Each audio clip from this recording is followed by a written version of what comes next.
수많은 가지를 지탱하는 우람한 기둥. 기둥이 튼튼해야 무성한 잎을 피워낼 수 있습니다.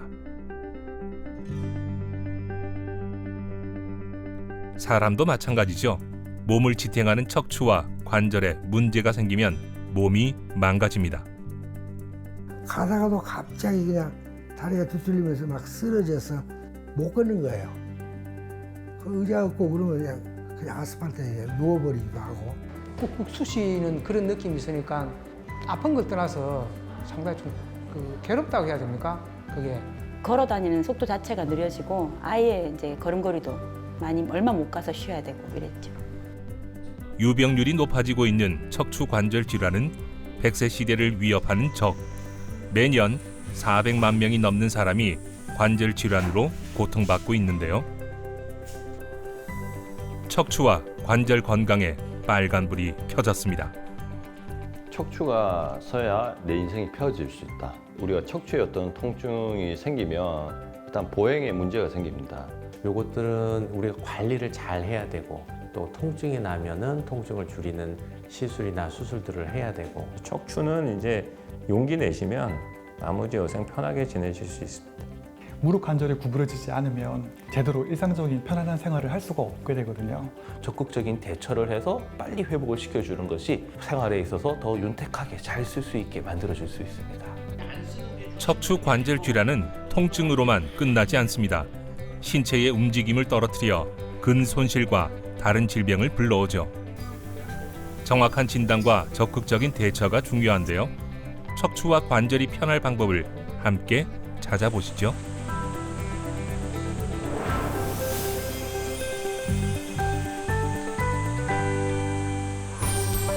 허리를 통해 건강을 바로잡는 정형외과 전문의 김문찬 원장. 정확한 진단과 숙련된 수술을 집도하는 정형외과 전문의 황진호 원장. 환자의 아픔에 공감하는 정형외과 전문의 최대정 원장.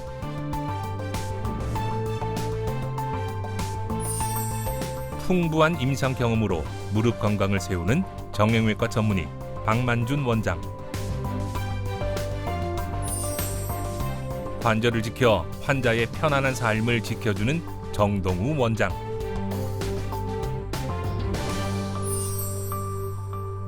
지난 7월 먼 이국 땅에서 한국을 찾은 환자가 있습니다.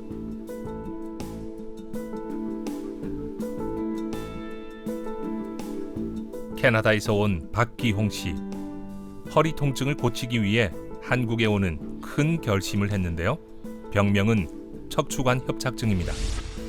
척추관 협착증은 60대 이후의 고령에서 많이 발생하는 허리 질환입니다. 고령의 박기용 씨도 예외가 아니었죠. 그는 캐나다 이민자입니다. 제가 68년에 미국으로 가려고 그때부터 준비를 해가지고 70년에 미국 못 가고 다시 도전해서 제가 캐나다 갔어요. 캐나다는 희망의 땅이었습니다. 꿈을 위해 참 열심히 살았죠.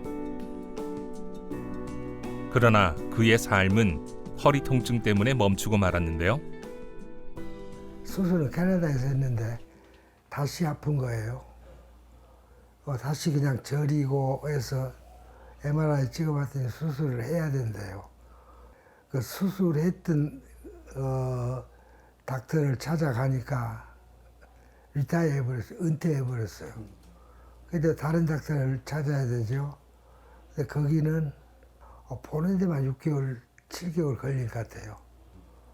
의사들이 별로 없어요. 그래가지고 의사를 봤는데 자기 못 해주겠대요.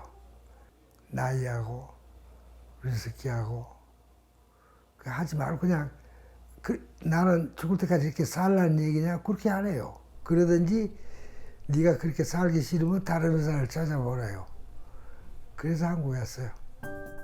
척추 일부가 튀어나와 신경을 누르는 척추 전방 전위증. 그래서 허리와 다리가 아팠던 겁니다. 캐나다에서는 선생님들이 연세가 많고 재수술이니까 수술이 불가하다. 그런데 어머님이 이제 조금 손발이 불편하신데 어머니를 수발하셔야 되는데 허리가 아프니까 그게 잘 안 되시는 거예요. 그래서 어머님을 모시고 병원도 가고 재활센터도 가고 하셔야 되는데 다리가 너무 저리고 발 감각이 떨어지시니까 이제 운전이 잘 안 되시는 거예요. 많은 사람이 걸어 다니고 대중교통을 이용하고 그러는데 거기는 대중교통이 별로 발달 안 됐어요. 아시다시피 캐나다 되게 추워요. 10월에 눈이 오면은 4월까지 눈이 와요. 그러니까 차 아니면 어쩔 수 없어요. 겨울이면 폭설이 내리는 캐나다. 그는 아내를 돌보기 위해 운전을 꼭 해야 했습니다. 허리 치료가 절실했죠. 우리 사람 운전을 못하니까 내가 운전을 해야 되잖아. 수술하고 나서 내가 운전 못할 가능성이 있느냐 물어봤더니 그거 걱정하지 마세요. 그래서 수술했어요. 그 허리 신경 안에는 우리가 보통 상처가 나면 딱지지듯 신경 주위 유착이 심하기 때문에 두 번째 수술은 일반적으로는 큰 수술로 들어가요.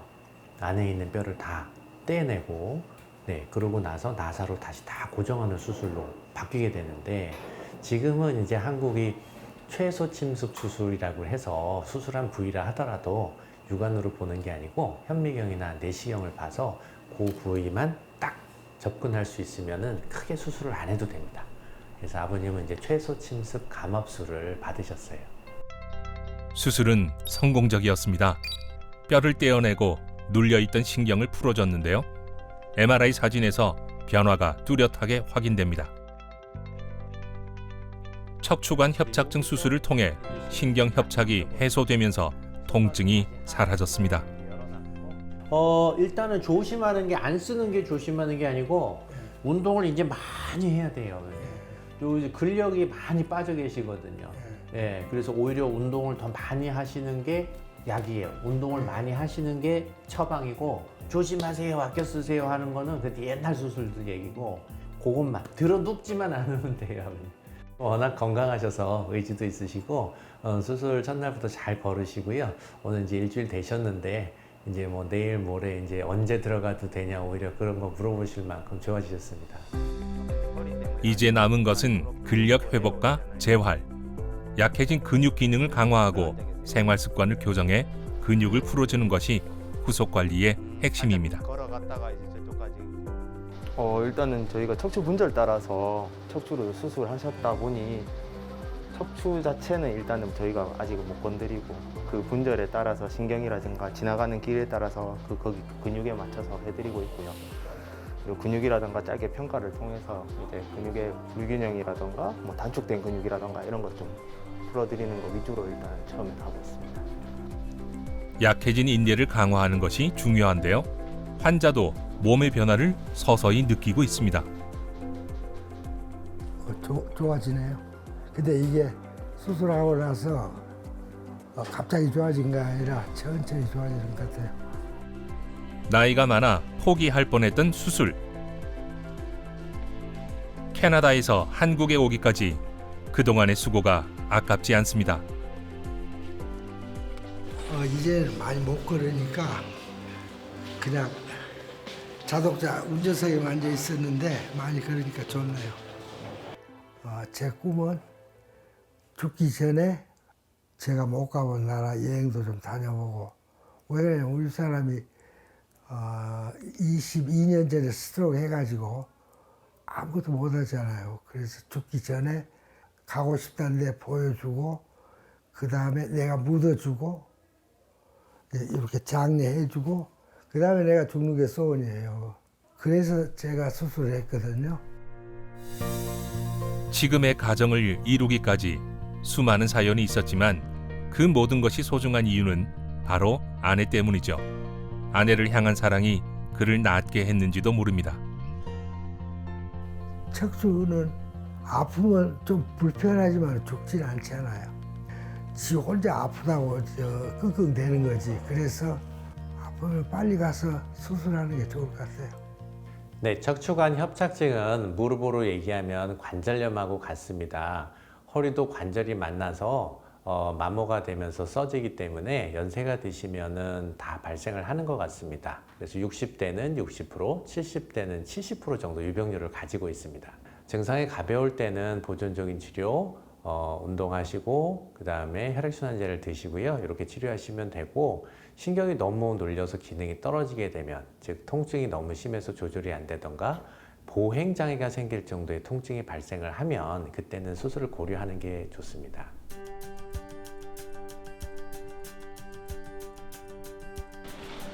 지독한 통증에서 벗어나기를 꿈꾸는 사람이 여기 또 있습니다. 식당 일을 오래 해온 김선민 씨는 5년 전부터 다리가 불편했습니다. 다리 땡겨가지고 막 이게 막 아침 일나면 지가 내리고 또 이 병인가봐, 일병인가봐. 그러니까 돌아다니면 좀 낫고 일 다 하고 마지막에 이제 뭐 누울 때 잠도 빨리 오도 안 하고. 2년 전에 시술을 하셨습니다. 첫 번째 관문을 하신 거죠. 2년 잘 쓰셨어요. 3개월 전에 다시 왔을 때 문제는 무릎이었습니다. 3개월간 쩔뚝거리면서 불편하게 사니까 그게 허리에 영향을 줘서 허리 증상이 악화되신 거예요. 처음엔 종아리와 무릎에 통증이 있었는데 시간이 지나면서 허리까지 아프게 됐습니다. 허리에 협착이 생긴 건데요. MRI 사진엔 좁아진 신경이 선명하게 관찰됩니다.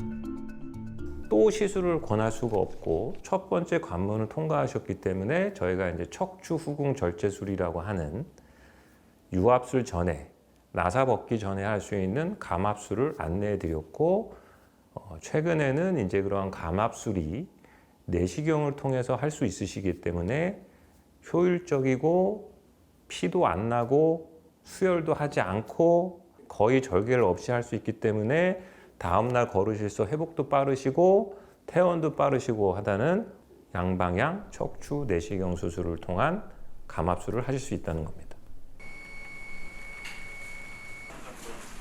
드디어 시작된 수술. 척추 후궁 절제술은 척추 후궁을 잘라 척추관을 열어주는 수술입니다. 정밀 내시경으로 신경 압박 요인을 해소해 효과가 뛰어나고 조직 손상이 적습니다. 척추 후궁 주술의 이제 가장 큰 장점 중에 하나는 이제 작은 절개를 통해서 등에 있는 코어 근육인 근육의 손상을 미치지 않는다. 또 저희가 최소한의 뼈를 절제함으로써 척추 자체의 구조물의 변화를 일으키지 않는다. 라는 큰 장점이 있기 때문에 그 이후에 저희가 재활하고 관리할 수 있는 방법은 일반적으로 모든 운동은 다 허락하게 되어 있습니다. 그리고 모든 코어 운동까지 다 하게 해드리거든요. 그래서 이 수술의 장점은 근육을 보존함으로써 생기는 모든 코어 운동, 재활 운동이 아주 용이하게 가능하다는 거죠. 양방향 수술의 경우 의료진의 움직임이 자유로워 치료가 보다 효과적인데요. 신경을 다루는 수술인 만큼 의사의 섬세한 기술이 필요합니다. 2시간 남짓한 수술이 끝났습니다. 수술을 통해 척추관이 넓어졌는데요. 이제 신경 압박이 줄어들 것입니다. 이거로는 다시는 거기에 문제가 생기지는 않으실 거예요. 그렇지만 척추가 6마디가 있기 때문에 또 다른 마디에 생길 수 있죠. 그래서 추 관리 또는 재활 이런 것들이 필요하시거든요. 그래서 외래에 오시면서 제가 허리 근육 강화 운동 이런 걸 가르쳐 드릴 거고, 그다음에 제일 중요한 거는 허리를 구부려서는 안 된다.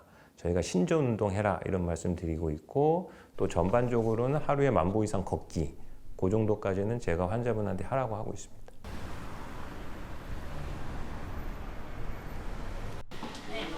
한결 가벼운 걸음으로 선민 씨가 병원을 다시 찾았습니다.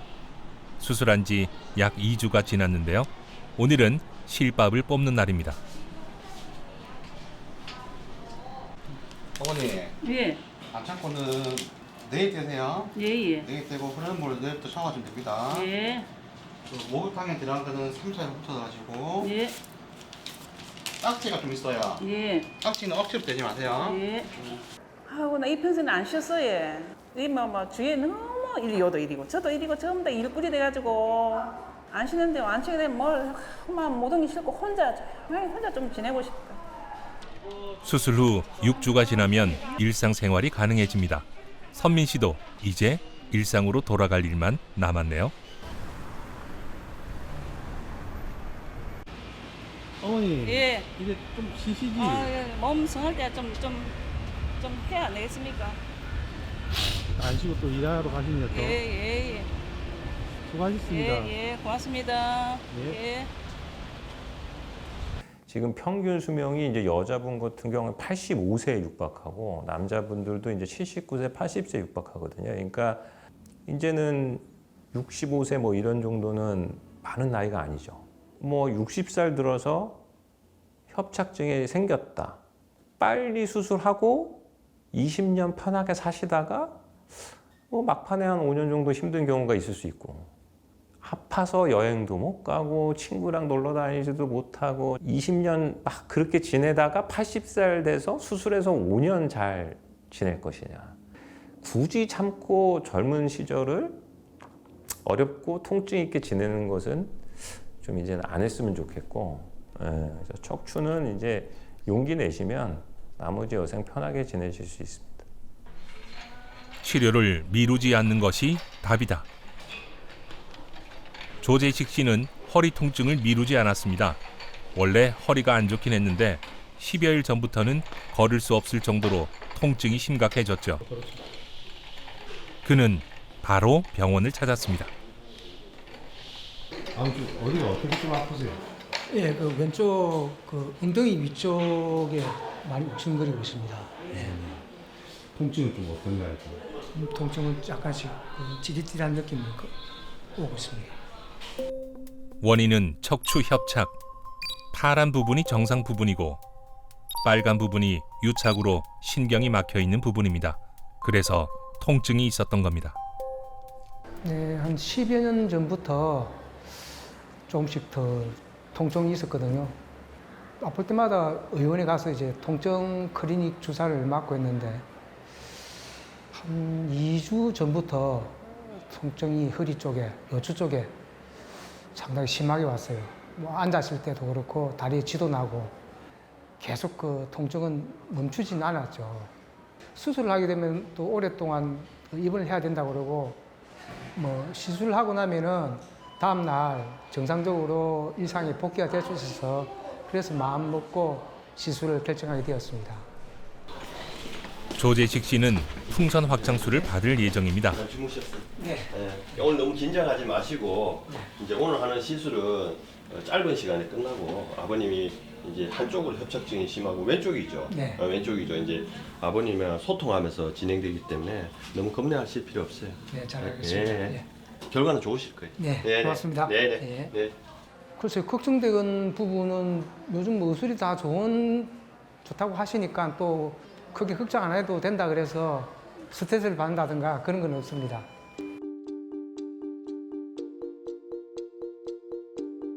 요거는 이제 국소 마취해서 아버님하고 제가 소통하면서 하는 거니까 피부 마취할게요. 따끔하세요. 5분이면 끝난다. 따끔. 시술은 국소 마취로 진행되는데요. 출혈과 흉터에 대한 걱정이 적습니다. 어머니 이제 약이 조금씩 신경관으로 약이 들어가기 시작할 거예요. 주사를 많이 줬는데 이제 요거 카테터를 쓰게 되면 아버님 병변으로 조금 정확히 타겟팅이 돼요. 그래서 이제 치료 효과가 아무래도 주사 치료보다는 조금 더 오래 가실 거예요. 풍선을 약간 확장하겠습니다. 풍선 확장해줘요. 저 이제 풍선 확장술은 이제 카테터에 얇은 풍선이 붙어 있거든요. 예전에 일반 카테터만 썼는데 이제 3세대이긴 한데 얇은 풍선을 이용해서 척추관을 접근해서 좁아진 척추관을 확장하면서 약물을 주입하는 게 풍선 확장술입니다. 이제 풍선으로 이렇게 이제 확장하면서 공간을 약간씩 벌려줘요. 여기 떫을 때 약간은 불편한데 이제 거의 다 했어요, 아버님. 풍선으로 협착 부위를 확장시켜 약물을 넣는데요. 이후 유착됐던 부분이 풀리면서 혈액 순환과 신경 흐름이 원활하게 됩니다. 그 기존에는 우리가 이제 주사 치료만 했거든요. 신경 주사 치료, 통증 클리닉 가서 주사도 맞고 이렇게 했는데 이제 카테터를 이용하다 보니까 이게 이제 기능 개선이나 통증 감소 효과가 오랫동안 지속되는 이유는 한 가지입니다. 정확한 타겟팅, 정확하게 타겟해서 약물을 주입하는 효과가 있기 때문에 아무래도 이제 장기적으로 기능을 개선시킨다든지 통증을 감소시키는 효과가 있고요. 기존의 주사 치료는 반복적으로 일정 간격을 주다 보니까 점점 효과가 짧아지는 경향이 있습니다. 왜냐하면 유착 때문에 그렇습니다. 그래서 결국은 이런 카테터를 이용해서 유착을 방리해 주면서 정확하게 타겟팅 하다 보니까 장기적으로 기능이 개선되었다라는 페이퍼들도 많이 나오고 있습니다. 시술 시간이 짧은 풍선 확장술은 효과적인 시술로 평가받고 있습니다. 그리고 이제 결과는 아버님 같은 게 아주 오래되진 않았기 때문에 빨리 회복될 겁니다. 아버님. 예, 그렇게 하겠습니다. 나중에 오후에 회진도로 갈게요. 시술은 우리가 이제 어쨌든 최대 장점은 뭐냐면 세이프티, 안전합니다. 이제 이런 뭐 기저 질환이 있든 뭐 아무리 고령이라도 요즘 100세 시대라서 안전성 있게 치료를 할 수 있는 방법이 시술이고요. 두 번째는 빠른 회복입니다. 뭐 통증이 빨리 해소돼야지 일상생활을 복귀해서 본인들의 어떤 업무를 할 수가 있거든요. 즉각적으로 이제 한 2시간 뒤에 보행이 시작되면서 이제 일상으로 복귀해서 내일부터라도 직장 생활이 가능한 장점이 있습니다. 그 두 가지가 이제 어떤 시술의 어떤 최대 장점이라 할 수 있습니다. 2020년 한 해 동안 세계 6억 2천만 명이 허리 통증을 앓았습니다. 세계의 의료진은 우리나라의 척추 의료 기술을 주목하고 있는데요. 대한민국의 기술과 연구 수준이 높기 때문입니다. 네, 저는 서울에 있는 고려대학교 병원에서 전공의 수련을 마치고 지금 펠로우 과정에 있는 송현섭이라고 합니다. 척추 질환의 90% 정도는 비술적인 치료로 해결되는 부분들이 있는데 대학병원에 있을 때는 아무래도 중증 질환에 해당하는 술적인 치료에 집중할 수밖에 없다 보니까 이 병원에서 수술적 치료뿐만 아니라 비술적인 치료에 해당하는 부분도 배우고 싶어서 오게 되었습니다.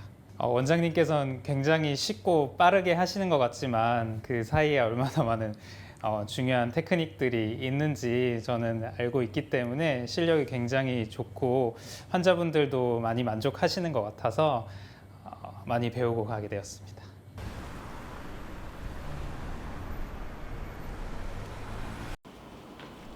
환자의 걸음이 편해 보이는데요. 시술하고 얼마 지나지 않아 통증이 사라졌습니다.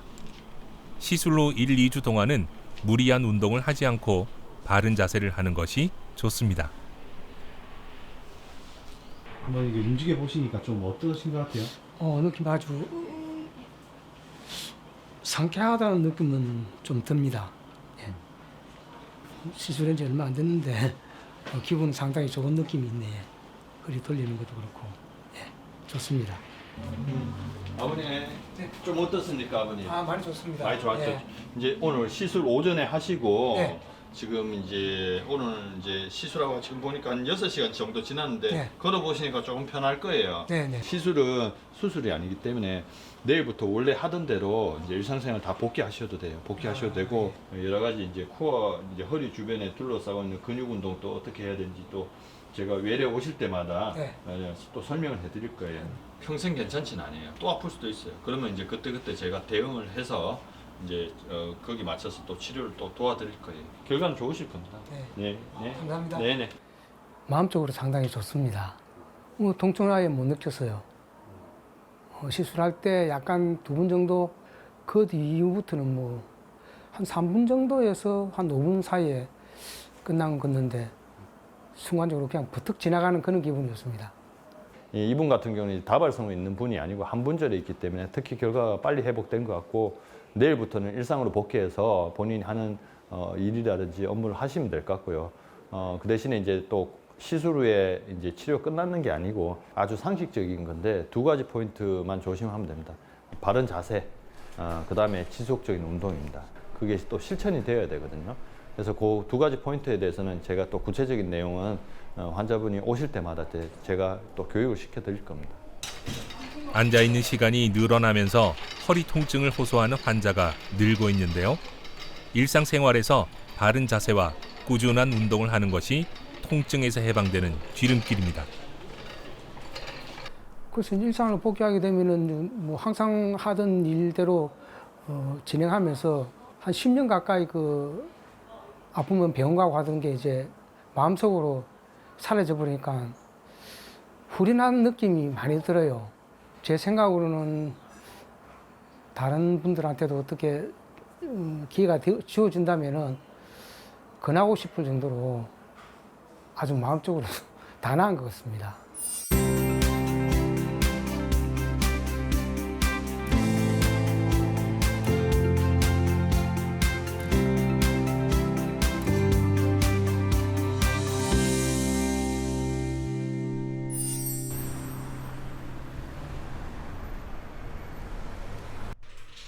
인테리어업을 하는 강정화 씨.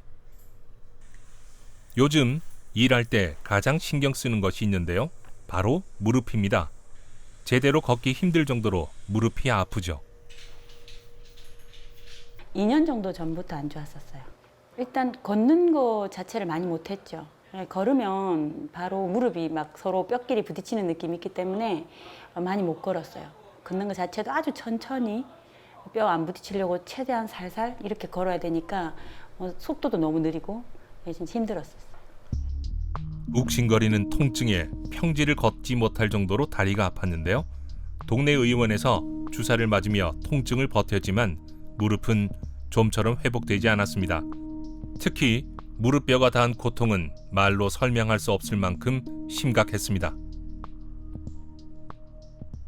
탁구를 한 지 지금 한 5년 정도 됐어요. 이제 갱년기고 퇴행성 관절염이 시작되는 나이가 되니까 이게 급격하게 아마 안 좋아지는 것 같더라고요. 운동할 때 이렇게 딱 무릎이 이렇게 부딪히는 것 때문에 악 소리가 이렇게 날 정도로 아프기 시작했죠. 강정화 씨에게 탁구는 삶의 활력소였습니다. 쉬는 날이면 언제나 탁구를 치고 대회도 나갔죠. 그러나 격렬한 동작은 무릎에 부담이 되고 말았습니다.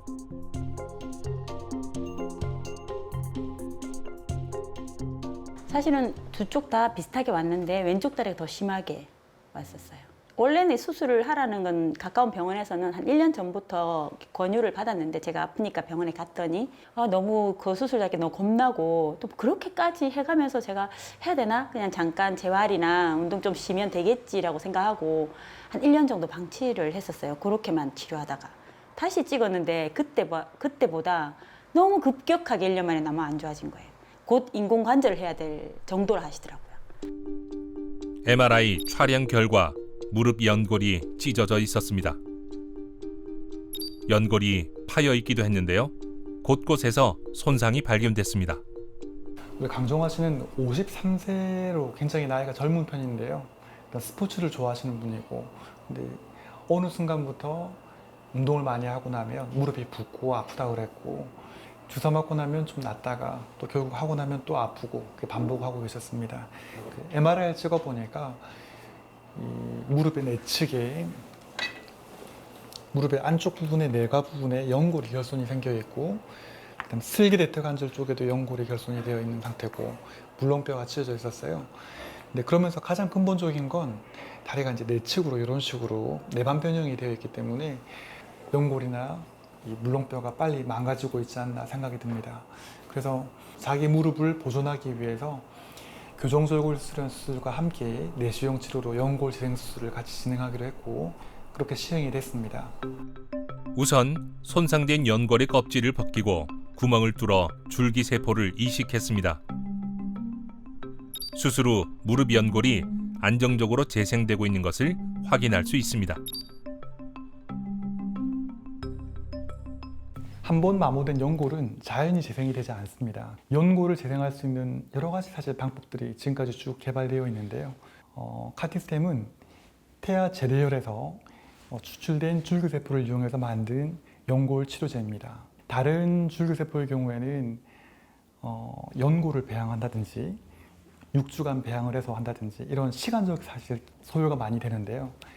이 카티스템의 경우에는 진단과 후에 바로 얼마 지나지 않아서 일주일 내로 즉각적인 치료가 가능하다는 게 가장 큰 장점이라고 생각합니다. 섬유연골이 아닌 초저연골에 가깝게 연골로 분화할 수 있는 능력이 있기 때문에 아주 좋은 치료제라고 생각합니다. 제 다리 이렇게 보시면 이쪽은 수술한 다리거든요. 이거는 이제 아직 하지 않은 다리.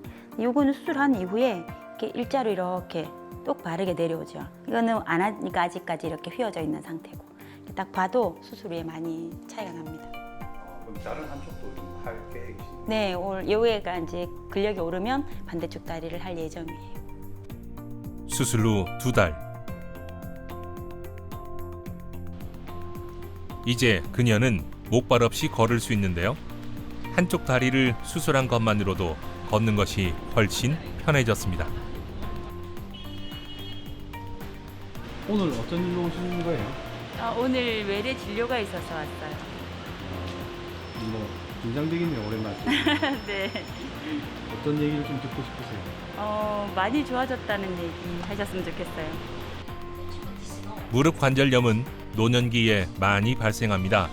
그러나 최근 과도한 운동 등으로 무릎 관절염을 호소하는 40, 50대도 많죠.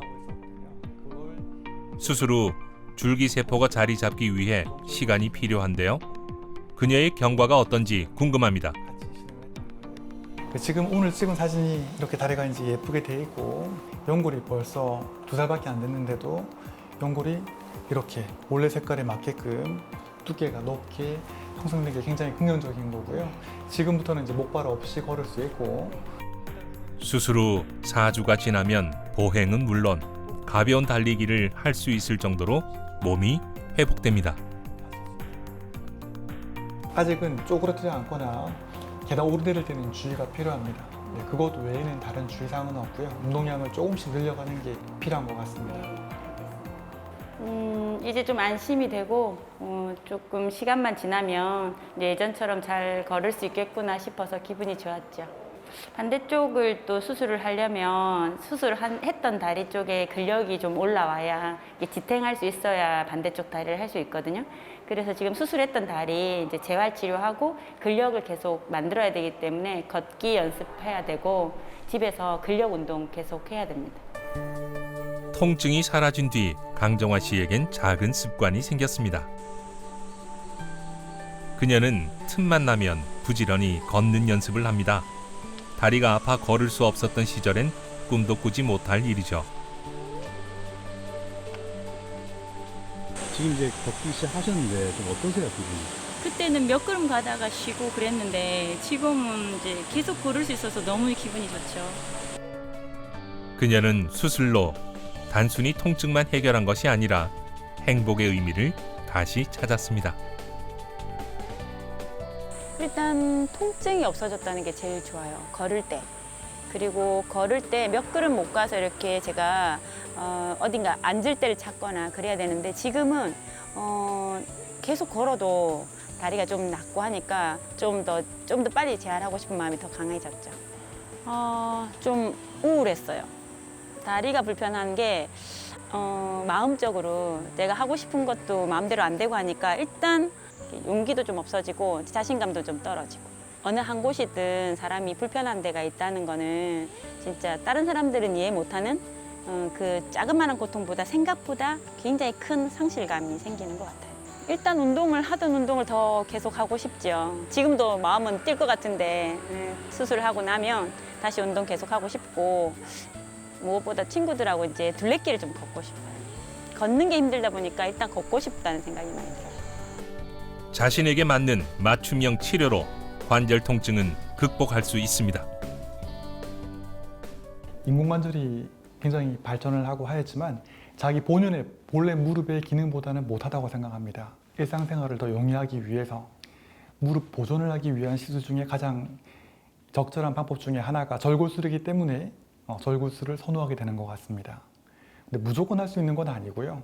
어떤 특정한 경우에만 사실 절골술이 가능하고 관절염이 너무 진행한 사기의 경우에는 절골술을 시행해도 큰 효과를 기대하기 어렵다고 생각합니다.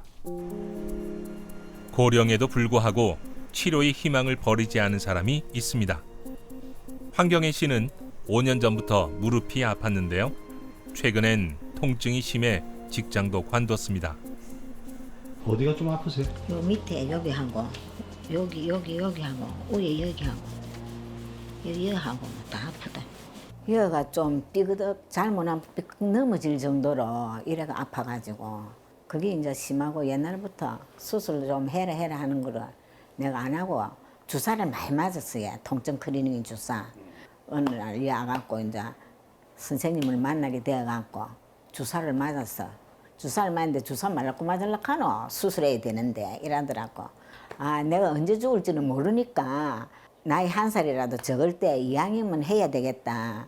아프니 막 수술하는 게 안 낫겠나 이래가지고 내가 날로 잡았어요. 무릎 인공관절 수술 환자 수는 해마다 증가하고 있습니다. 매년 7만여 명의 환자가 무릎 통증으로 인공관절 수술을 받고 있죠. 전형적인 퇴행성 관절염의 양상이고요. 몇 년 전부터 무릎이 아파서 약도 먹고 주기적으로 연골 보조 주사도 맞고 근력 운동도 하고 그렇게 했음에도 지금까지 끌어왔던 거예요. 근데 도저히 이제 안 될 만큼 주사 맞아도 큰 효과를 못 보고 계속 많이 불편하셔서 이제는 수술을 해야 되는 단계까지 와서 수술 받으러 오신 거예요. 황경혜 씨의 경우 뼈가 서로 닿을 정도로 관절염증이 심했습니다. 연골은 신경이 없어서 증상을 느끼지 못하다가 뼈가 부딪히면서 통증을 인지합니다. 수술하는 거는 그게 않는데 도수 치료하는 그게 모두 아프다 카이기네. 그게 이제 걱정이 되고 또 손자하고 둘이 살 손주 혼자 놔놓고 있어야 뭐 한 달 보름까지 있으려고 하니 그게 걱정되고 이렇지. 다른 거는 큰 걱정은 없어요.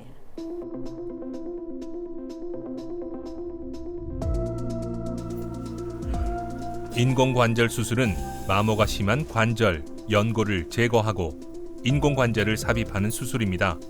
수술 시간은 1시간 이상으로 의사의 풍부한 경험과 숙련된 기술이 필요합니다. 인공관절 수술할 때 뼈를 정확하게 자르고 이런 것도 중요하지만 그 위에도 연부 조직의 핸들링, 근육을 정확하게 봉합을 하고 피부가 손상을 없이 가능한 깨끗하게 그리고 꼼꼼하게 하는 것도 중요하다고 생각합니다. 그래서 정확하고 빠르게 그리고 꼼꼼하게 마무리를 하는 게 중요하다고 생각합니다. 특수 제작된 인공관절은 부식과 마모에 강해 치료에 효과적인데요. 미국 정형외과 학회에 따르면 무릎 인공관절 수술을 한 환자의 90% 이상에서 통증 개선이 확인됐습니다. 뼈가 일부분이 약한 부분이 있었고 그 부분은 고리식을 통해서 튼튼하게 만들어서 깨끗하게 깔끔하게 잘 끝났다고 생각합니다.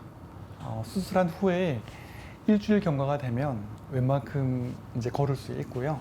그리고 또 한 달이 지나면 가까운 마트나 시장도 갈 수 있을 정도로 회복이 되고 2달 정도가 지나면 이제 운동량이 30분, 1시간 정도 걸을 수 있는 정도가 되고 3개월이 지나면 이제 거리 제한이 없어지고 편안하게 걸으실 수 있을 겁니다.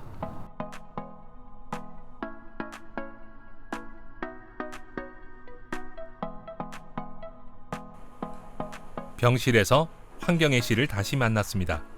무릎 보호대를 하고 걷는 연습을 조심스럽게 하고 있는데요. 고령에도 불구하고 수술 후 회복이 빠릅니다.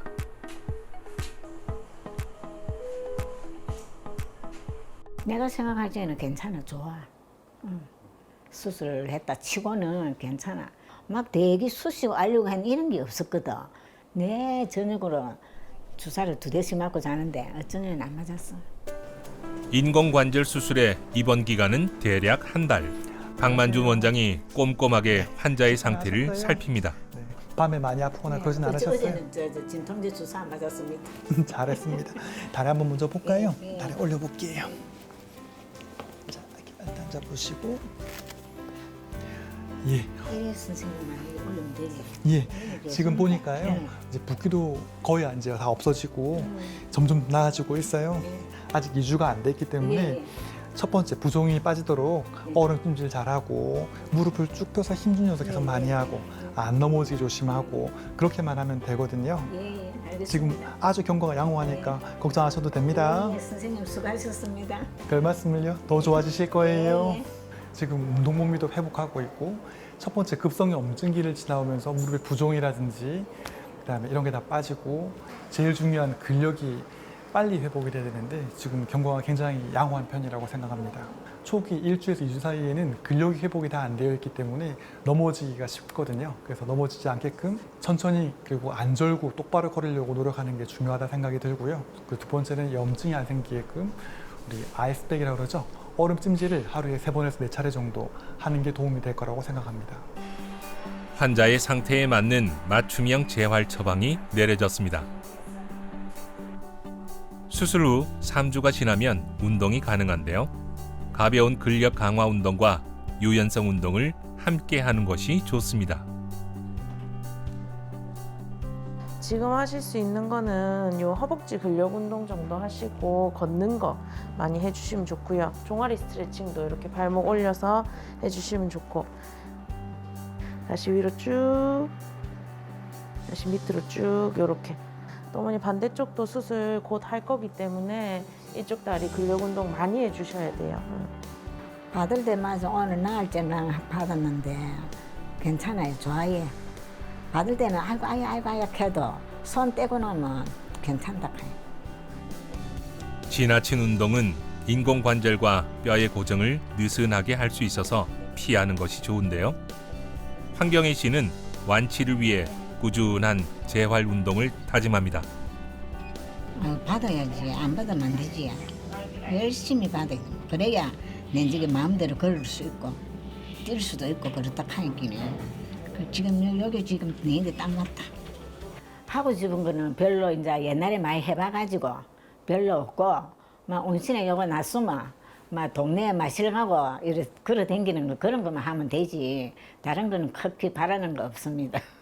사실 수술이 무섭고 두려워서 무작정 견디는 분도 사실 많습니다. 얼마 전에 왔던 88세 할머니가 계셨는데요. 계속 버티다가 이제는 도저히 안 돼서 수술을 받고 싶어서 왔는데 심장 기능, 콩팥 기능이 너무 떨어져서 마취 자체가 사실 어려워진 분도 계세요. 근데 그런 분들을 보면 이제는 잘 걷지도 못하고 화장실을 잘 가지도 못합니다. 사실 5년 전에, 10년 전에 사실 수술을 했더라면 지금까지 편안하고 자기 스스로의 힘으로 일상생활을 영위할 수 있었을 텐데 지금은 못 받는 경우도 사실은 있거든요. 적절한 시점에 적절한 치료를 받아서 건강한 삶을 사는 게 정말 중요하다고 생각합니다. 발목 관절도 때를 놓치면 치료가 어려운데요. 정옥연 씨는 심각한 발목 통증에 수술을 결심했습니다. 좀 뭐 해수로 말하자면은 10년도 넘었지. 조금 아팠기 때문에 뭐 병원 다니면서 주사도 맞고 요래 있다가 뭐 이제 최근에 와가지고는 주사를 맞아도 별로 효과가 많이 없어가지고 이제 수술하려고 결심을 한 거예요. 주사 치료가 효과가 없을 정도로 연골이 다른 환자. 발목은 몸의 균형추라 할 정도로 중요한 역할을 하는데요. 발목이 아프다 보니 불편한 점이 많았습니다. 다리가 아프니까 발목이 아프니까 이제 오래 서가 있어도 좀 불편하고 오래 다닐 수가 없으니까 좀 불편한 게 많죠. 발목 관절은 다른 관절에 비해 연골이 두껍지 않아 충격에 더 약합니다. 그래서 신중한 접근과 치료가 필요하죠. 상당히 이제 오래된 통증으로 오셨거든요. 오른쪽 발목이 아프다 보니까 이제 정상적인 보행이 잘 안 됩니다. 그러다 보니까 쫄룩쫄룩거리게 되고, 어머님께서는 이제 허리도 좀 안 좋으시고 사실 무릎도 안 좋으셔서 인공관절 수술을 하셨어요. 이런 부분들이 이제 하나가 겹쳐지다 보니까 다른 질환도 지금 결과가 계속 아프고 불편하고 이런 요소들을 만들다 보니까 차근차근 고쳐가고 있다 생각하시면 됩니다. 초음파 사진에서 오른쪽 발목에 심각한 염증이 확인됐습니다. 이제 더 이상 치료를 미룰 수 없습니다.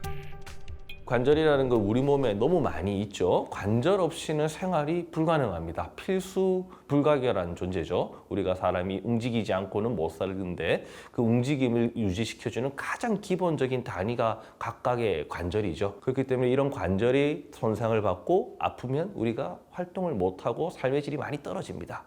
이런 관절염이 발생을 한다면 적극적인 대처를 해서 빨리 회복을 시켜주는 것이 어떤 앞으로 생길 수 있는 더 큰 문제를 막을 수가 있고 생활에 있어서 더 윤택하게 잘 쓸 수 있게 만들어줄 수 있습니다. 오늘 여기가 이제 발목뼈가 부딪히며 극심한 통증이 있었던 환자. 이제 곧 아픈 부위의 뼈를 제거하고 인공관절을 삽입할 텐데요. 여기서 이제 뼈가 갈려서 아픈 거라서 발목 인공관절 수술은 무릎 관절과 다르게 재수술이 쉽지 않아 의료진과 신중하게 치료를 논의해야 합니다.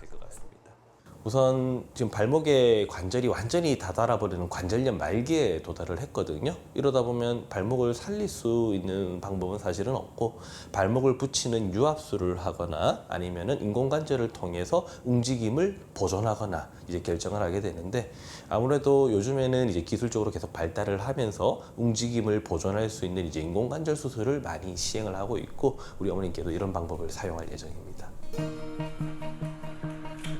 마모된 연골을 제거하는 것으로 수술이 시작됐는데요.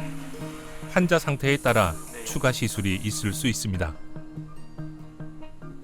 다행히 이제 발목의 밸런스가 제일 중요하거든요. 인공관절의 핵심은 우리가 밸런스를 맞추는 겁니다. 우리 어머니께서는 튀어나와 있는 뼈를 제거하고 저희가 골극을 정리하면서 잘 뼈를 다듬어내고 인공관절을 삽입을 하니까 다행히 좌우 밸런스가 좋아서 따로 추가적인 인대봉합술과 같은 추가적인 술기가 필요 없었던 경우입니다. 인공관절은 인체에 무해한 물질로 만들어졌는데요.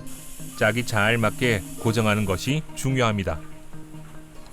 우리 정우견님은 발목 관절염, 우리가 술 전에 생각했던 거와 비교를 했을 때 다행히 특별히 더 나쁜 부분들은 없었어요.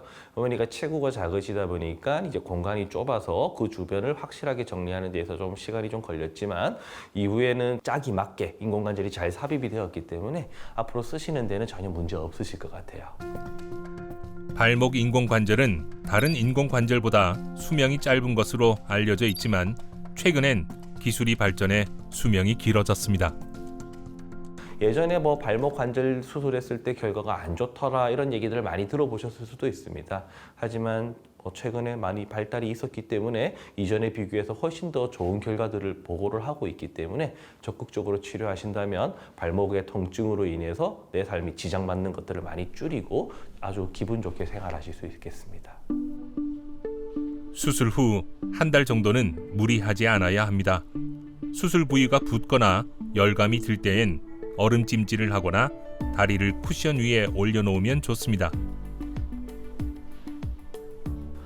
일반적으로 인공관절 수술을 하게 되면 이제 4주 정도의 깁스 고정 기간이 필요하고요. 그 사이에는 발 디디는 것을 살짝 조심을 하시긴 해야 됩니다. 못 딛는 거는 아니지만 과도하게 쓸 경우 발목에 무리가 갈 수 있기 때문에 4주 동안은 이제 깁스와 목발 보행을 같이 하시는 게 좋고요.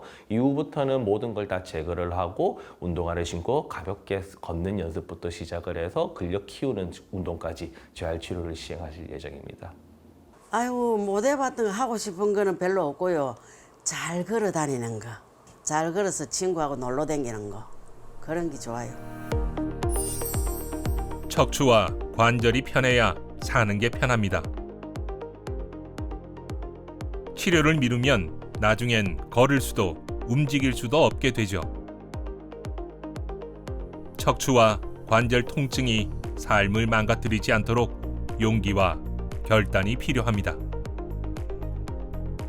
다들 이제 척추 질환은 90%가 수술 아닌 방법으로 해결됩니다. 특히 이제 이런 풍선 확장술은 이제 국내에서 처음 개발되었고요. 전 세계적으로 저희 선두에 있다라고 할 수 있고요. 걱정을 좀 덜어놓고 두려워하지 마시고 하나하나씩 수순을 밟아가면서 치료하시면은 두렵고 어려운 존재가 아니거든요. 그래서 좀 용기를 가지셔라. 조금 더 적극적인 마음으로 치료에 임하셔서 고치고 그 다음에 건강한 삶을 사시는 것이 더 좋을 것 같습니다. 어떤 문제가 나에게 발생했는지 병원에 내원하셔서 간단한 엑스레이 검사만으로도 관절염 여부는 충분히 알 수가 있고요. 믿고 맡길 수 있는 선생님들 찾아가서 의지를 하면 분명히 좋은 결과로 보답할 수 있을 것 같습니다.